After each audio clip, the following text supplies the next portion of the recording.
America అధ్యక్షుడు Donald ట్రంప్కు US సుప్రీంకోర్టులో ఊహించని భారీ ఎదురుదెబ్బ తగిలింది.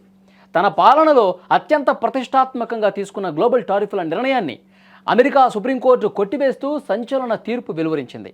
ఈ ఒక్క తీర్పుతో గత ఏడాది కాలంగా వరల్డ్ ట్రేడ్లో నెలకొన్న తీవ్ర అనిశ్చితికి తెరపడినట్లయింది. అసలు కోర్టు ఏం చెప్పింది? ట్రంప్ ఎందుకు ఫైర్ అవుతున్నారు? ప్రపంచ దేశాల నుంచి అమెరికాలోకి దిగుమతయ్యే వస్తువులపై ట్రంప్ విధించిన టారిఫ్లను వ్యతిరేకిస్తూ పలు రాష్ట్రాలు, ప్రైవేట్ సంస్థలు సుప్రీంకోర్టును ఆశ్రయించాయి. దీనిపై విచారణ జరిపిన న్యాయస్థానం 6-3 మెజారిటీతో చారిత్రక తీర్పు వెలువరించింది. ట్యాక్సులు, టారిఫ్లు విధించే అధికారం దేశ అత్యున్నత చట్టసభ అయిన యుఎస్ కాంగ్రెస్కు మాత్రమే ఉంటుంది. అంతే తప్ప ఏ కార్యనిర్వాహక విభాగానికి అంటే అధ్యక్షుడికి ఆ అధికారం రాజ్యాంగం ఇవ్వలేదని supreme court chief justice John Roberts కుండబద్దలు కొట్టారు. అధ్యక్షుడు ట్రంప్ తన పరిధిని దాటి టారిఫ్లను విధించారని సుప్రీంకోర్టు స్పష్టం చేసింది.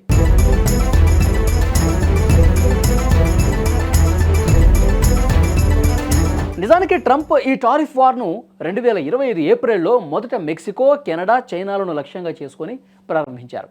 ఆ తర్వాత దాదాపు ప్రపంచంలోని ప్రతి దేశానికి విస్తరించారు. దీనికోసం ఆయన 1977 నాటి ఇంటర్నేషనల్ ఎమర్జెన్సీ ఎకనామిక్ పవర్స్ యాక్ట్ను ఉపయోగించారు. అత్యవసర పరిస్థితుల్లో ఈ చట్టం కింద తనకు అధికారం ఉంటుందని ట్రంప్ వాదించారు. కానీ ఆ చట్టంలో టారిఫ్ అనే పదం ప్రస్తావనే లేదని వాదిస్తూ ప్రైవేట్ సంస్థల తరఫు న్యాయవాదులు ట్రంప్ వాదనను బలంగా తిప్పికొట్టారు. దీంతో కోర్టు ట్రంప్ నిర్ణయాన్ని చట్టవిరుద్ధంగా ప్రకటించింది.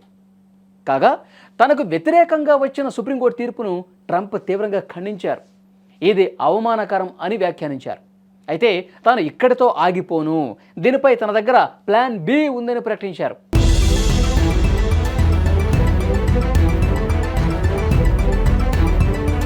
కాగా ఈ టారిఫ్ల ద్వారా డిసెంబర్ నాటికి అమెరికా ఖజానాకు ఏకంగా $133 బిలియన్ ఆదాయం రావటం గమనార్హం. మరోవైపు మాజీ ఉపాధ్యక్షుడు మైక్ పెన్స్ ఈ తీర్పును స్వాగతించారు.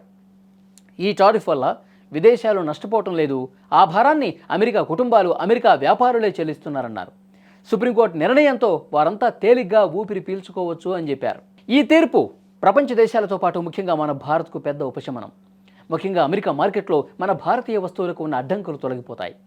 మన దేశానికి చెందిన clothing industry, IT, engineering goods, agriculture products, auto components, diamond industry, pharma, steel, chemicals సెక్టార్లకు అమెరికా నుంచి ఆర్డర్లు భారీగా పెరుగుతాయి.